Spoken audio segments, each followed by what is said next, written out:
Michael Cantrell, the Prison Officer Podcast. If you have not been here before, I welcome you. If you have been here before, I'd appreciate it if you'd take time to go ahead and subscribe or push the like button so that we can keep this podcast going. Before we get too far into this, I'd like to take a moment and thank Pepperball. Pepperball has been the sponsor and is the sponsor of the Prison Officer Podcast. I really appreciate that. It allows me to do a lot more than what I would be able to do on my own. If you get the chance, visit www.pepperball.com. Check out many of the new products. If you haven't seen Live Max yet, Live Max is it's one of the newest products. It's the Pava powder. They call it Live Max because it is the max. It offers greater distance and accuracy when you put it in the VXR shaped projectiles, but it is effective. If you're having trouble getting somebody out of a cell or getting compliance, Live Max is definitely an option. So go check them out, www.pepperball.com. So today, I thought a lot about whether or not I would even talk about this, but I've been working on a couple of articles kind of in the same direction that you'll see on Corrections 1 pretty soon. Had the opportunity, well, I won't say the opportunity, I was visiting someone in the hospital a couple of months ago and came upon some correctional officers who were sitting on an inmate. And that's something I did for years. I worked at the Federal Medical Center in Springfield, Missouri, so hospital watch or hospital transports were something we did every day. It was something that was a large part of the job that I did. And so I just took a moment, kind of walked slowly so that I could see what was going on. And one of the things I noticed was that one of the officers appeared to be napping. And it was middle of the day. So it wasn't like it was, often deep in the shift. I'm not saying he wasn't tired. Very well could have been. I know what it's like to work 16. I've even worked 24 and more hours. And I know what fatigue can do. I know what it's like. But I guess I want to talk kind of a reminder of how important, when you're on hospital watch, how important situational awareness is. When we're inside a jail, when we're inside a prison, it's built so that we have layers and layers and layers of security. So that if an inmate gets past a door, he's still got to get past another door and two more fences before he could get to the outside. If an inmate manages to manipulate something or get to that fence, we have armed patrols outside. We have fence alarms. We have all these layers of security that help us keep these inmates inside our jail, prison, wherever you work. And I think sometimes, and I know I've seen it in my career, where people get complacent on these hospital trips because they think they have control. Once you go outside your prison, your jail, those multiple layers of security are gone. And it's up to you to step up the security, to step up the situational awareness during those times.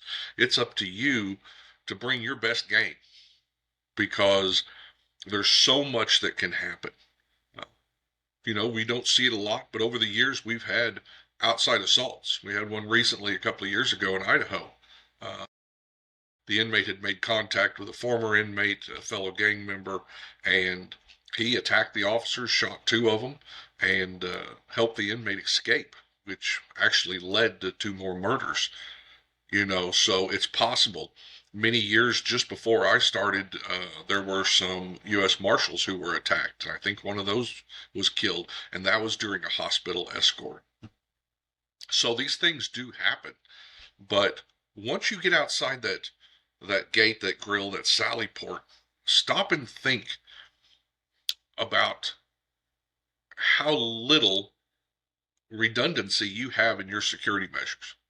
I know it feels like, you've got them in leg irons, you got them in a black box, you got them with a belly chain, you got them in handcuffs. So you got multiple layers of restraints, right? But once you put them in the van, then you shut the door. Now there's another layer. But this little contained area of security is a false security. Okay? It doesn't take anything for an inmate who's not being watched. Okay? Restraints are only as good as the person who's watching them, who's controlling them, who's putting them on, who's checking them. It is not hard to defeat restraints. If you've worked in jail, if you've worked in prison, if you're a police officer, you know how easy it is to defeat restraints. It's something inmates practice. It's knowledge they pass on. So the restraints are there, but if you're both sitting in the front, or if two of you are escorting and you're both sitting in the front looking out the windshield, is somebody watching the inmate? Is somebody watching those restraints? It's pretty easy for them to get loose. And once they're free of those restraints, you have one level of security left, and that's either the lock on the door or nothing, right? If they get out that door, you have an escape. If they can get to you when you stop, you have an assault. If they have outside help, it's even worse, right? So much goes into this. Understand that you don't have those layers, so you have to be extra aware. You have to take more time. You have to do your searches more carefully. So let's walk through just a little bit of some of the things we need to think about when doing hospital escorts. And I'm going to start way back. What's taking the inmate to the hospital? Is this an appointment? Is this something that a nurse or a doctor inside the prison has talked to them about? Now they're going to go out for an x-ray or a CAT scan or whatever it could be. Inmates have this knowledge now, right? They know they're going outside. They know that they're going to have the opportunity to be outside those layers of security. It's so important that we understand and that our medical staff understand. You cannot compromise that timeline. Nobody should know when that's going to happen. When you go to pick up the inmate that morning or that afternoon, whatever it is to take him to, that should be an absolute surprise for them. And if it's not, we've got a problem. So that's the first step, making sure that the information's not getting leaked. And today it's even more important. How many cell phones are in your prison? How many did you find this year in your jail? A bunch, I bet, because it's a rampant problem throughout all of our institutions, is these cell phones coming in. Well, now if they know when they're going downtown, right? Because somebody said, oh yeah, you got an appointment next Tuesday to go to CAT scan, right? If they know when they're going downtown, now they can make contact. Now they can set up an outside assault. Now they can have escape paraphernalia planted in a certain place. They can do all kinds of stuff with that information. So a couple of things we need to do. One, and one of the problems we had for years was, before you have, let's say, a CAT scan, and they're going to run dye through your veins so that they can see what's going on. Well, one of the things they're going to do is probably make you nothing per oral. NPO. That's what the medical field calls it. They call it nothing per oral, which means you're not going to eat or drink anything after midnight. If you've been to the doctor and you've had tests, you know all about this. But if I lock the inmates in at night and I go to this one inmate and go, hey, don't eat or drink anything, what did I just tell him? He knows he's got a CAT scan coming up sometime. And now I've just told him it's coming up in the next probably 12 hours. So the moment we know that we're going to take him out, a couple of things should happen. One, if he's not secured, he should be secured. If he's in a dorm, he needs to be locked up so that he can't talk to others, so that he can't communicate.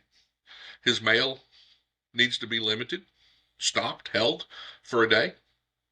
And phones need to be turned off, inside phones, so that he can't make a call to his mother and say, hey, come down and see me at St. Agnes Hospital, right?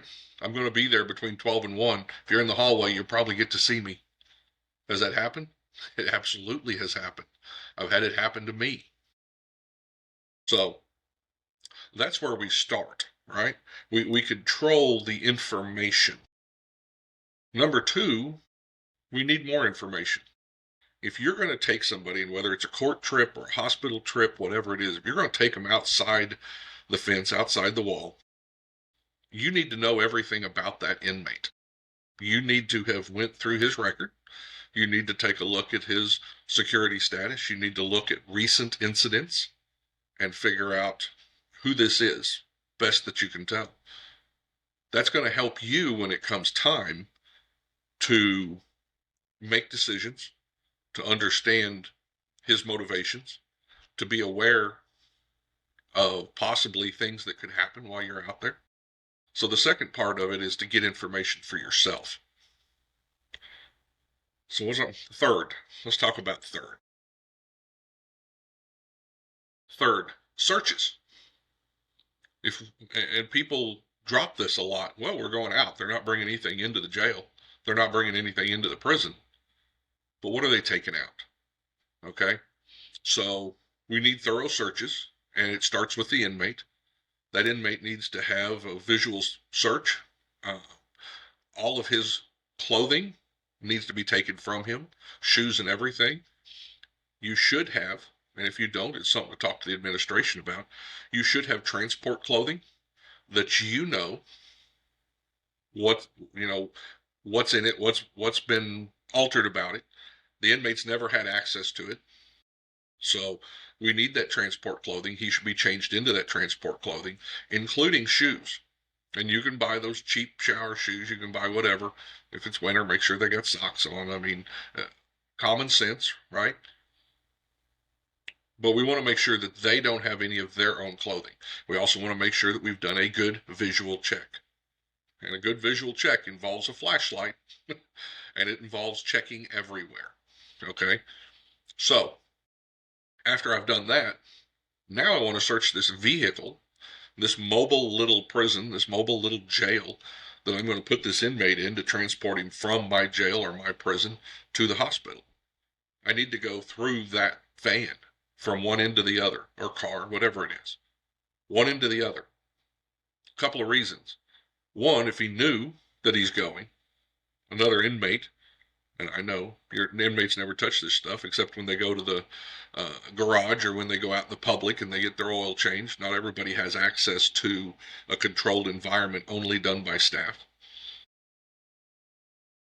Could be something planted there, could be something left there. And police officers know this well. When you put somebody in the back of a car and they've got something they don't want you to find or don't want you to know about, they're going to ditch it in that car. And that may not have been a plan to give it to the next person, but that doesn't mean it's not in the vehicle when he gets in. Okay? So, searches. We're going to search the inmate, we're going to search the vehicle. The next layer that we're going to work on is restraints. Restraints are dictated by your policy. I can't tell you exactly what you need. It's dictated by your policy. It's dictated by custody levels. So you're going to have to read your policies. But the maximum restraints that you're allowed should be the minimum restraints that you use. How's that? If they allow you to use leg irons, if they allow you to use belly chains, black boxes, anything that I can put on this inmate that controls him, and I know we get these, I've been there before. Oh, he's an out custody inmate. He can be transported without any restraints. No, no, that's a layer of control that I'm losing. If I'm allowed to put a set of handcuffs on him, then I'm gonna put a set of handcuffs on him. If I'm allowed to put the full range of restraints, that's what he's going to use and wear outside the hospital. Another thing I want to think about with restraints, once we restrain them, once we put them in good restraints, it's harder for them to walk, right? And I need some way to move this inmate, whether it's an emergency or whether it's just for his and my own comfort. So I almost always, if I can, travel with a wheelchair in the car or the van. If not, then I want to know where at the hospital I can get one, because that's what I want to do first. A couple of things. One, I want to sit him down in the wheelchair so that I can move him. I can control where he goes. It also gives me an extra second of reaction time in case he decides to do something. And the other thing is, I'm probably going to cover his lap with a coat or with a blanket, with a sheet, whatever, and make those restraints not quite so visible. People know, the public knows that inmates go to the hospital. They see them. They see them out there. They see them moving through the hallways and stuff, so they know that they're there. But the public often has an emotional response to seeing someone chained, to seeing restraints on them. As a correctional officer, it doesn't faze me to see that. I'm used to it. I've spent 30 years looking at people in restraints. But for someone who doesn't normally see that, it can bring about an emotional response. And I don't want to have to deal with the public when I'm doing this. I don't want them drawing my attention away from the situation at hand. So, get a wheelchair. Now the other thing is, when I go to the hospital, the first time you go to a hospital, unless it's just an emergency or something's out of the ordinary, this should not be the first time you've been to the hospital. If you regularly take inmates to a hospital, to a certain hospital or to certain ones, you want to go visit. Should be on official time. I'm not telling you to go do it on your own. The boss should want you to be aware. And you should do an advanced reconnaissance of that hospital. You should know where the exits are. You should know where the main entrances are. Somebody should, doesn't have to be you, somebody in charge should have talked to the hospital about where they want inmates brought in through. You know, coming in through the front door and sitting in the emergency room with 30 other people is not the best thing to do when you're transporting someone, especially if this person's coming off drugs, got mental health issues, anything like that, right? If they're violent, I don't want to be in the middle of in the middle of an emergency room dealing with that. And most hospitals understand that. They don't want that for their other customers or patients. So there's probably an entrance that's less used, and that's where we're going to bring the inmate in. One of the things that makes hospital trips a little more dangerous is that we don't control access to people. We don't control where we're placed completely. We don't control staff moving around. So they're going to place us somewhere. Hopefully it's been worked out ahead of time, and they're going to place us somewhere where we can close a door, pull a curtain, do something, not be seen as much. And this is the most dangerous part. Okay? And it's not the most dangerous part because violence is most likely to happen. But I've seen it over and over, and I've seen it myself. We get rolled into a room, we get the inmate in a bed, we get him restrained, and now what does everybody do? They're comfortable. I control this area. This is my little jail, right? I control this area. You are sitting in the middle of a hospital that you don't control. This is not a safe spot. This is not what do they call it today, a safe space? This is not a safe space. This is a place that you cannot be seen, yet you cannot see anything approaching. So your situational awareness shouldn't come down at all.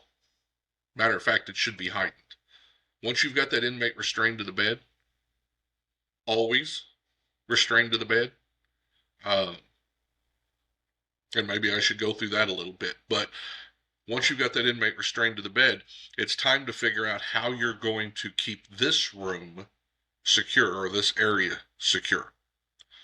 So a couple of things. When you walk into a waiting area, when you walk into a hospital room, if you will look around, it is set up for the comfort of the people visiting the patient. And it is always set up so that the people coming to visit the patient are looking towards the patient. And that's a great thing. One of you should be doing that. One of you should move a chair. And that chair should be facing the door, the entrance, the exit, and it should be between the inmate and the door. If it's the armed person, that's where I would want the armed person. If they're both armed, that deals with your policies and how that's dictated. But you need to, don't fall into the complacency of using the furniture the way they have it laid out. And if there's a problem, I mean, you have to be careful when you're downtown. You have to be careful when dealing with the hospitals and medical personnel. Be respectful. Uh, Sometimes you might have one who comes through and says, "Oh, you can't move that piece of furniture." Well, that's something that I would want to call back and talk to my supervisors about. Me controlling the security of that room is extremely important.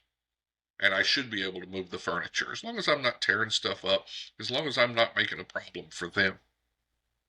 So we've got them in the room. What are some of the other things that we need to be thinking about? First thing is this hospital, this entire hospital, is full of really good people who work really hard to try to care for people, right? People who are sick, people who have illnesses, people who have diseases. Their job is to care for them. The hospital's job is to care for people. They're not there for security of that inmate. You are the only person who is fully committed to the security of that inmate. So don't forget that. Don't get lax and let your brain tell you, oh, well, they wouldn't do that because they know he's an inmate. They don't understand. I can't tell you the number of times, and I worked a lot of downtown hospital, I can't tell you the number of times that I told the nurses, the desk, or food service, don't bring metal utensils. Commonly in the hospital, they bring metal utensils, glass plates, all that on the little tray with when the people eat. Well, that's all fine and dandy, except if it's an inmate, I don't want him having a 6-inch butter knife, right? Or a fork. I want plastic utensils. And I don't think they do it on purpose. I don't think there's somebody sitting there going, hey, watch this. I'm going to screw with these guys. I don't think that happens. I think they do a job, they do it over and over and over again, and it never crosses their mind what could happen with a steel knife or a steel fork or a steel spoon. They don't live in that world. We do. We're the ones that understand that. We're the ones that know. So, the other thing is medical staff. Love them to death. Hard workers. But they don't think about security either. And I can't tell you the number of times I've seen them come up and draw blood, right? And then lay the needle uh, on the blanket within reach of the inmate, right? Or turn their back away and leave some instrument laying there. So we have to be aware of the lack of security mindedness of those around us. You're the only one who is there strictly to care about the security of that inmate. Now, here's one of my pet peeves.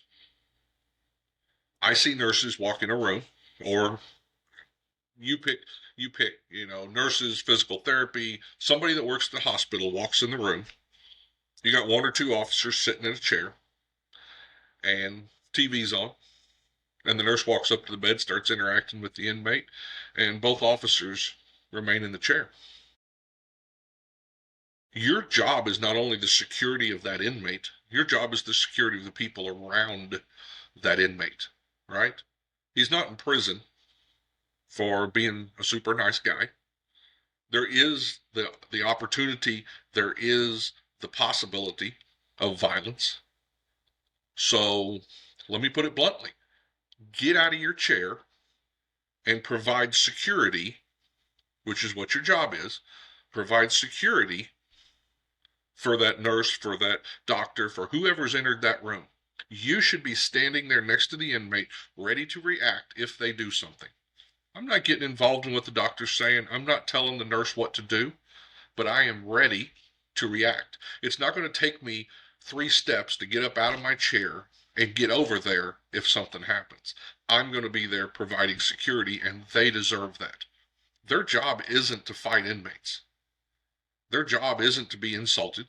Their job isn't to have an inmate get crazy, loud, obnoxious, whatever. Their job is to come in and provide care. And my job is to provide security so that they can provide that care. Here's my second big pet peeve. Sleeping at work. Have you slept at work? Have you? I have fell asleep at work, sitting there and buddy punch you, and man, sorry about that. It's the fourth 16-hour shift this week, and it's starting to kick my ass, right? But there's a difference between falling asleep at work and going to sleep at work, and I've never went to sleep at work, right? Not too long before I retired, I was doing downtown hospital rounds, walked in a room at 7:30 in the morning, and there's one officer, one inmate, and the officer's asleep. I wrote him up, turned it over to investigations. Uh, he was very upset. Why are you doing this to me? I fell asleep. I can't believe you're doing this. It's not like you've never fallen asleep at work before. Well, he didn't fall asleep. He had taken his lunchbox, put it on the end of the couch, had folded up sheets on top of it, and then laid his head down on it and went to sleep. I might have a little bit more, and I do. I give people a little bit more credit if they fall asleep accidentally. Going to sleep, I have nothing for. That deserves punishment. Had an officer where I worked before who literally, when we went to go look for him in the morning watch couldn't find him. The inmates pointed to a closet, and he had an inmate mattress and a pillow and was sleeping on the floor in the boiler room. I have nothing for that. Fire him. There's no coming back from that. You put people's lives at risk on purpose. That's not an accident. You didn't accidentally fall into a mattress in the boiler room. You didn't accidentally lay your head down on your lunchbox with sheets on it to cushion it. Right? So I followed through with that. They were punished and caused a little bit of a rift. Okay? Some people thought I was too hard on that. Going to sleep accidentally is something you can work on. There's a couple of things that I've learned over the years. One, stand up. That's all there is to it. Stand up. When you find yourself falling asleep 3 o'clock in the morning, working hospital duty, go stand up against the wall. Your body will not let you hit the floor asleep. If it does, I would go see a doctor. I think you've probably got a larger problem than just being tired, right? Just because you're in a hospital room does not mean that you have to sit down. Stand up. The other thing to do, if you're tired, is make sure the people around you know that you're tired. There's nothing wrong with that. Hey, bud, keep an eye on me. If you see me drowsing, punch me in the shoulder. That's a good thing. Caffeine isn't the best thing for you. It'll only keep you awake for a little bit, and then it will put you back to sleep. Because as soon as you run out of that energy, it's going to fall off again. Hydration. You need to be hydrated. Movement will keep you awake. These are things that you can do. The other thing that you can do, and that falls back on the other guy, don't get comfortable. If they've got a recliner in that room, don't lay down in it. Don't lift the feet up. Don't lay all the way back. Don't put a pillow behind your head. You know what's going to happen? You're going to go to sleep. We had an escape at one of the places I worked at, and the inmate had open heart surgery, so they didn't figure that he was a problem, right? So they didn't restrain him to the bed. And then these two guys, unfortunately, both of them were ready for retirement, leaned back in chairs with pillows and sheets and went to sleep on midnights because the inmate's not going anywhere. He had open heart surgery. Well, guess what? The inmate got up and walked out the room. They woke up, nobody there. They go running out in the hall. They're looking for this guy. When the investigators got there, right, when the supervisors got there to the hospital because of this escape, which we did catch him shortly, when they get there, they walk in the room, there's still pillows and sheets in the chairs where these officers were. There's no excuse for that. They both quit, but the investigation they caused got dozens of other people in trouble because it did show that people weren't, doing your checks, calling into the institution. But they basically got away with it. Finally, professionalism. Professionalism, when we're out in the public, means a lot to me. How professional you are in the public means a lot to me. You know why? Because I spent 30 years in this career. And I don't like the way corrections is portrayed on TV. I don't like the way that they're portrayed in movies. And I don't need people being unprofessional in public and making that worse. So if you're going to go out in public, if you're going to be on these hospital trips, if you're going to be on court trips, whatever it is, be professional. Have a good uniform on. Make sure it's crisp. You are the institution's advertisement for what a correctional officer is or a deputy is. So make sure that you look good.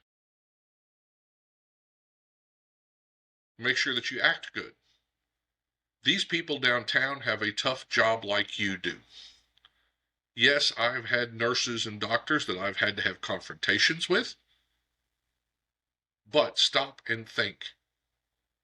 They have stressful days also. They have days that they put up with a lot of the same people we do.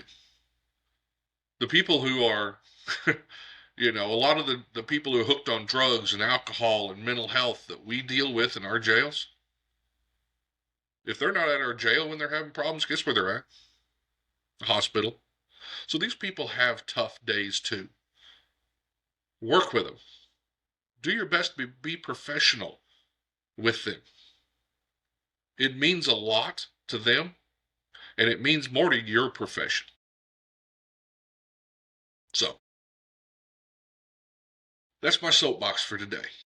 Didn't know if I was going to go there, but I needed to after what I saw the other day. So, I hope that helps you. I hope that gives you things to think about next time you take a hospital trip. If you're an administrator, I hope that gives you kind of a checklist to make sure that your staff are ready to go. This doesn't happen without training. Come up with some training. Help your staff understand how important this is.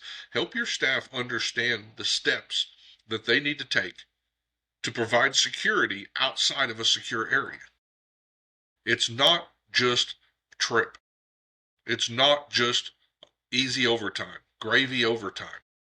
Oh, I'm going to work the hospital. It's just me and one inmate instead of me and dozens of inmates. It feels that way. It feels like we're secure.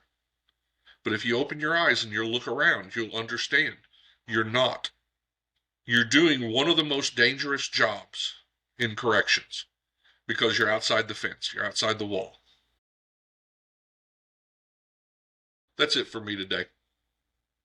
Hope you guys have a great day. Make sure to like, subscribe, go to our website and check it out there.